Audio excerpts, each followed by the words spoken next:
evil forest swallowed them whole.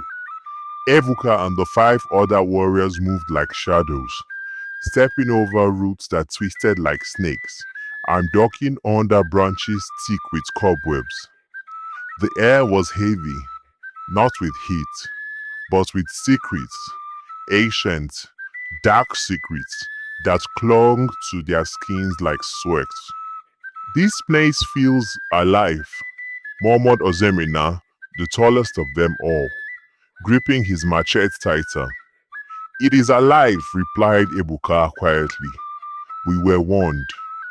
As they trekked deeper, the trees grew stranger, some with bark that pulsed like things, others whispering in voices no ear could fully understand. At intervals, a foul stench rose from the ground, as though the soil remembered the blood it had swallowed through the years. Suddenly, Chisom, the youngest of the warriors, screamed, all eyes stoned. He was staring at a tree with human-like eyes growing from its trunk, watching, blinking, following. This is madness, Chisom cried. We should turn back. This is not a forest. It's the graveyard of sanity. And yet, Ebuka said calmly, if we don't go on, Adora will never be free. The mention of the princess steadied him, and in that moment, Ebuka stepped forward where the others hesitated. His resolve lit a small fire among them, and they followed. But the forest was not done. That night, as they camped near a river of dark, thick, black water, one of the warriors, Uchenna, wandered away in sleep and was never seen again.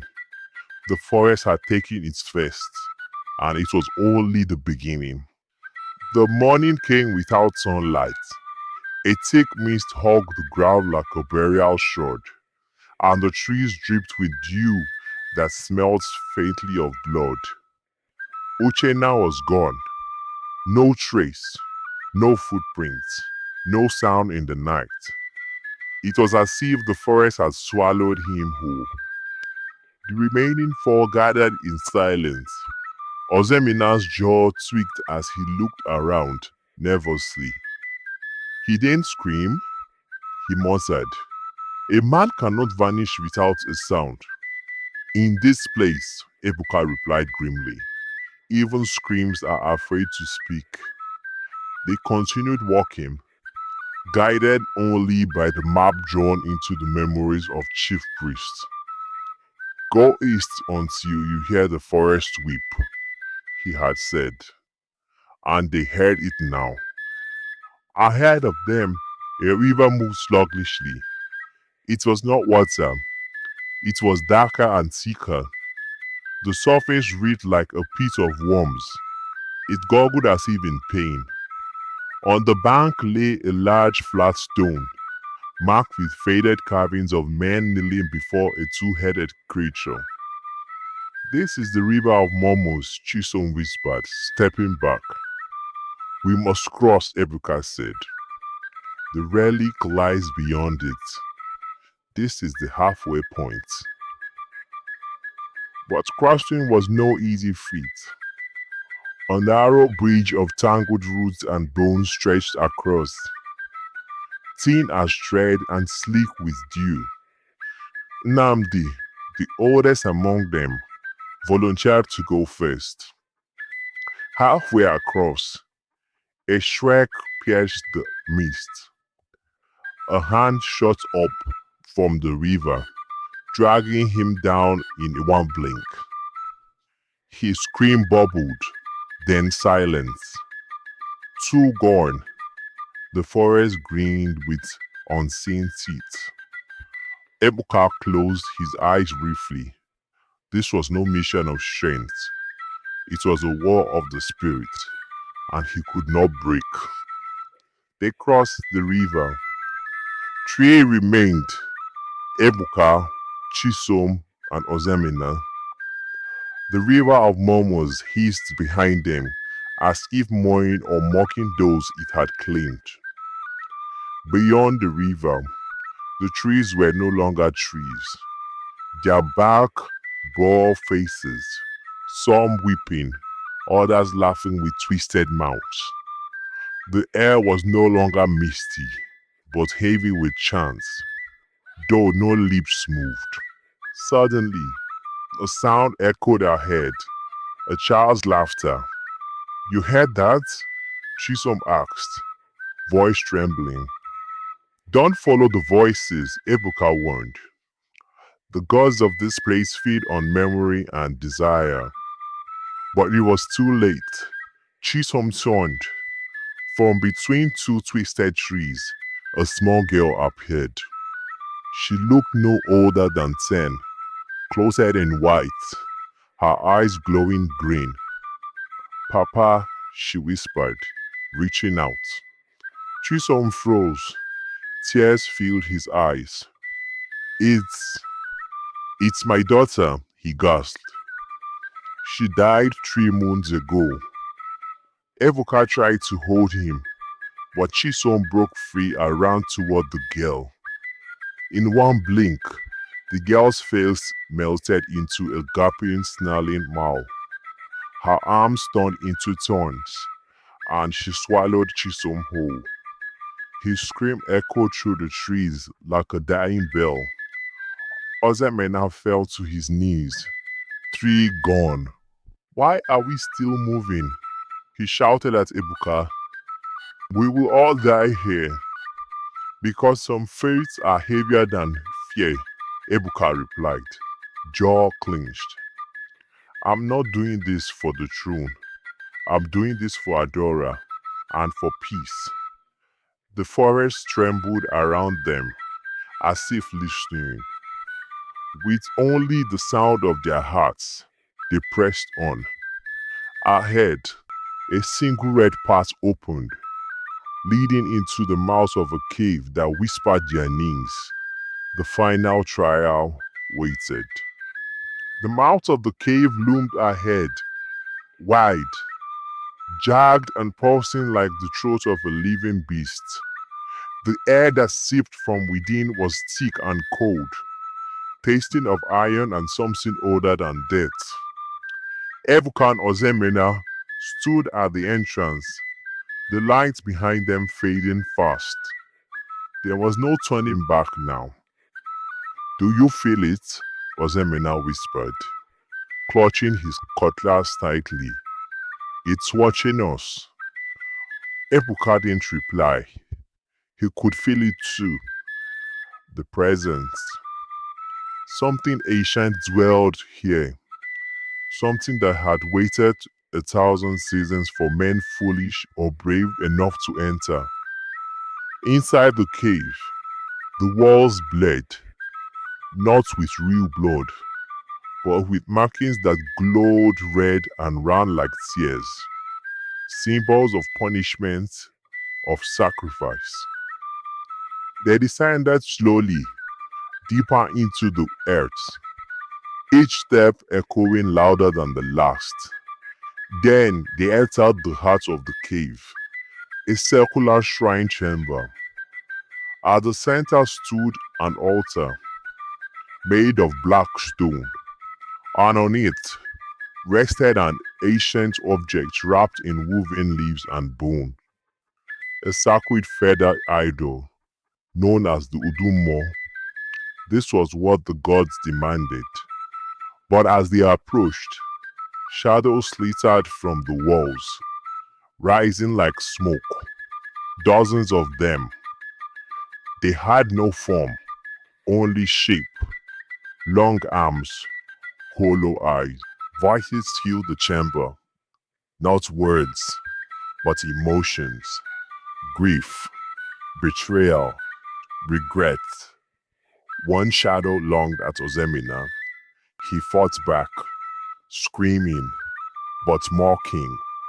In seconds, he was gone, drawn into the wall, leaving no trace.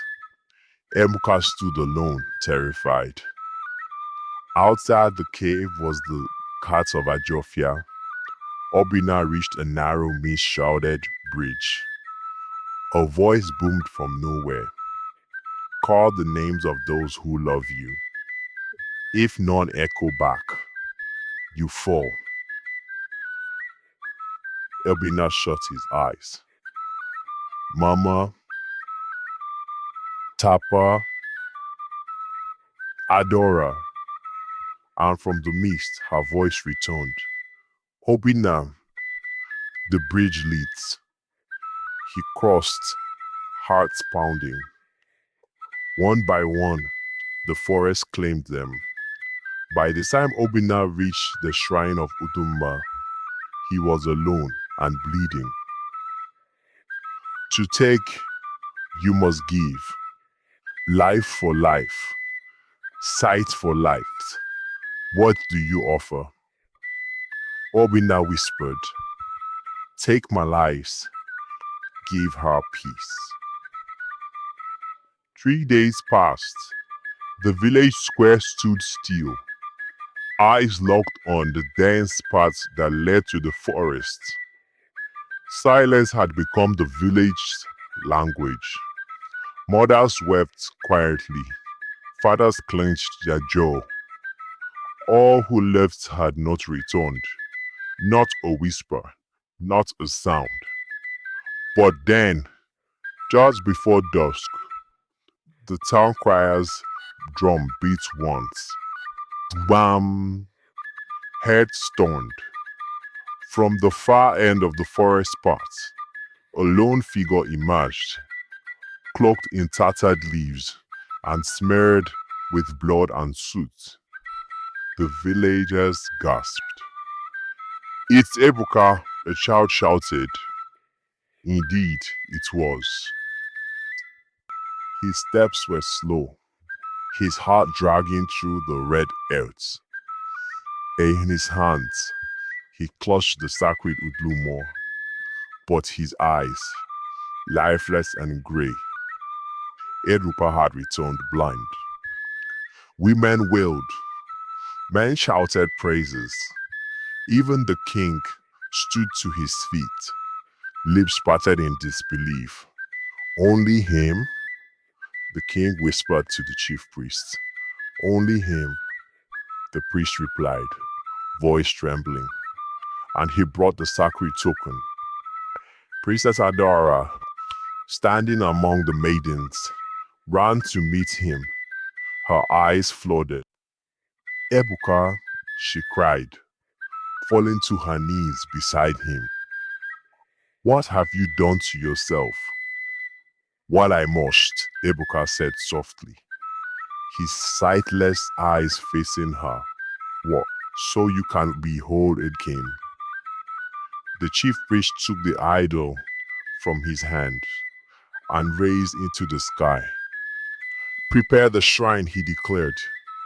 Tonight, the god shall receive it, and the curse shall be broken. As the crowd erupted in chants, the king turned away, his heart torn between admiration and fury. Ebuka had returned, but at what cost? And in the king's heart, a dangerous thought was beginning to take root. Love had won the battle, but the war was just beginning. The sapid flames danced high into the midnight sky, casting orange halos upon the faces of the elders, the priests, and the people who gathered at the shrine square. The entire village stood around the altar in breathless anticipation. The air was thick with incense smoke, prayers, and mystery. The Udumo sat upon the sacred mound, surrounded by kola nuts, palm oil, a white cock, and 7 cowries, offerings for the gods. The chief priest stood barefoot in the middle of the circle, his voice rising in powerful anticipation. Great spirits of Agni and Amadioha, accept this sacrifice brought forth by blindness and bravery. Free Adora from the chains that bound her soul before birth. Behind the priest, Adora stood with her mother and two maidens. Her heart tottered, her body shook, but deep inside, something felt different tonight. She felt lighter. As the rituals climaxed, the chief priest raised the sacred idol high, then smashed it to the ground. A thunderclap rolled overhead, and the sky, though cloudless, lit up with lightning. The flames blew out in one powerful gust of wind. Then Adara dropped to her knees, weeping, not from sadness, but from the release so deep. Her body had never known peace like this. "I feel it," she whispered. "It's gone." The people erupted in joy. The curse was broken. But while the village danced, the king stood at the edge of the crowd, his jaw clenched. His secret was not buried deep enough, and the man he feared most had just become a hero. Ebuka, blind, but not defeated. Days later, when the joy still lingered, the king made a chilling declaration. "By the laws of Umwezi, any man to marry the princess shall be heirs to the throne. But our customs are clear. No deformed man shall wear the crown. Not now, not ever." Claps echoed through the palace square. Edward's smile fell. Adara's heart cracked. The king had struck, not with a sword, but with a law. The village elders didn't object. The rule existed. But this time, it was poisoned with motives. The people murmured, but no one stood for Ebuka. Ebuka stood, head bowed, but voice steady. "I have given my sign to your majesty, so that the princess might be free. I ask only for Adara's hand in marriage." The king's lips curled into a cold smile. "Your sacrifice is honored, but the throne is not for you." Adela stepped forward, her voice trembling yet strong. "Father, is love measured by sight or by hearts?" The king ignored her. "That light, Adora Vint eats." She wept in her chamber. But love, when true, finds way, even through walls. The pilot gardens, usually alive with the bright chirping of birds and the gentle rustle of palm leaves, felt heavy today. Adora sat alone beneath the shade of an ancient Iroko tree, her fingers tracing the veins of a fallen leaf. Her heart was a storm, caught between hope and despair. Ebuka's blindness was a wound she could never ignore. Yet his courage had breathed life into her soul. But the king's decree was a crown chain tightening around their dreams.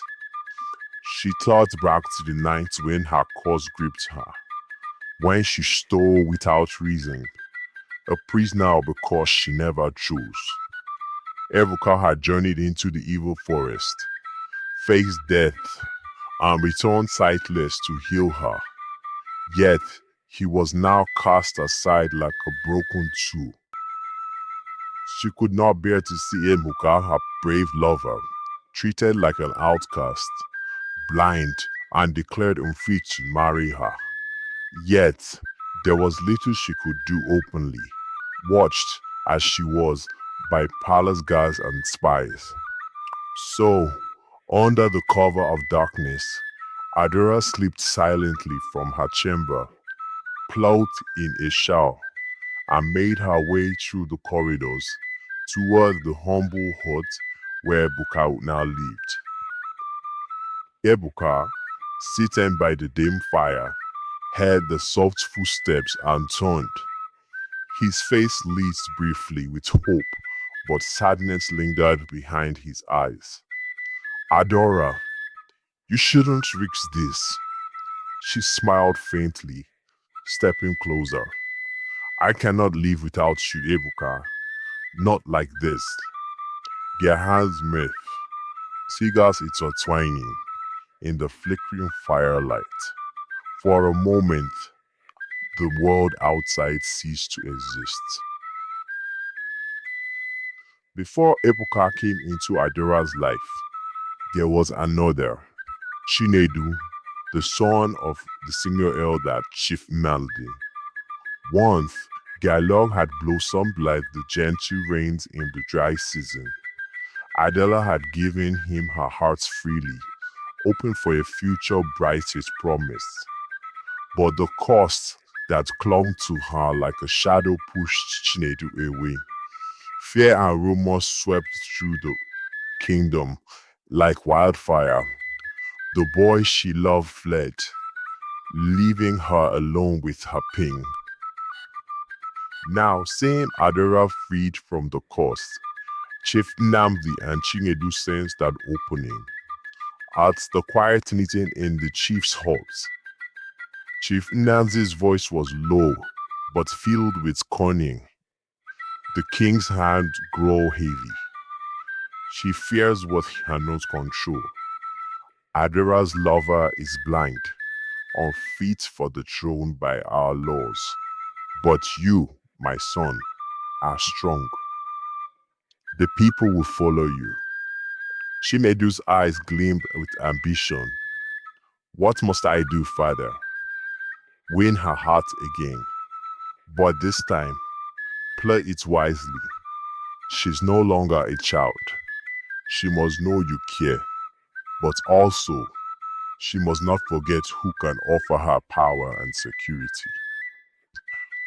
Back in the palace, Adora felt the weight of their eyes upon her, as though the past and future fought for her soul. And while she kept visiting Evoka in secret, a darker plan began to weave itself within the palace walls, one that could shatter everything she held dear. The stage was set for a battle of hearts, wills, and destinies. One night, the palace was alive with celebration, the air thick with music, laughter, and the sweet scent of kola nuts. Yet, beneath the gaiety, shadows lurked, secrets waiting to unravel.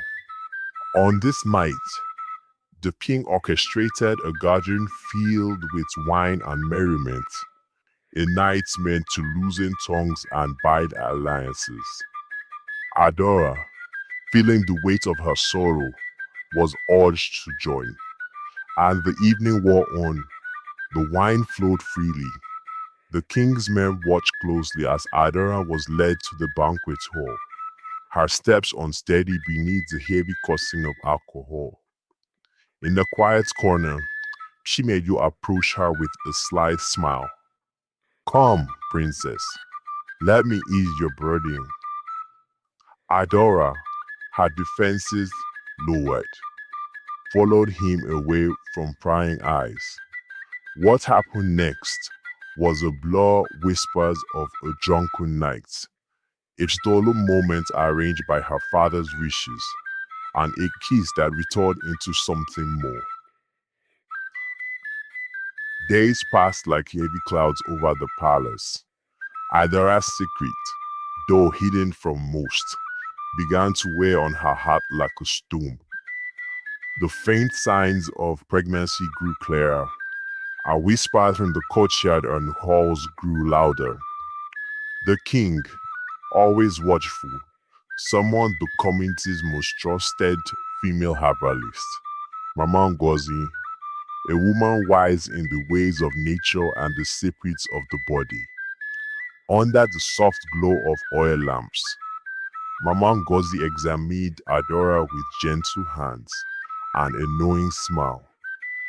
Princess, the child grows strong within you. your womb carries new life. The king's eye narrowed with cold calculation. To the court, it was announced with joy. The princess was with child, a blessing for the kingdom. But the truth was entangled in shadows. The king remembered the night of Adora's drunken lapse with Chinedu and quietly believed the child to be his son, strengthening his grip on the throne. Adora alone bore the confusion, her heart aching for Ebuka, the blind lover who risked everything for her. For safety's sake, she ceased her secret visits to him, fearing that discovery would bring ruin. Ebuka's spirit wilted, a heavy silence settling over his humble words, when news reached him from his panty that Adora was pregnant and that the child was assumed to be Chinedu's own. He felt the cruel sting of betrayal. Yet Adora could not explain. Words could only deepen suspicion and endanger them both.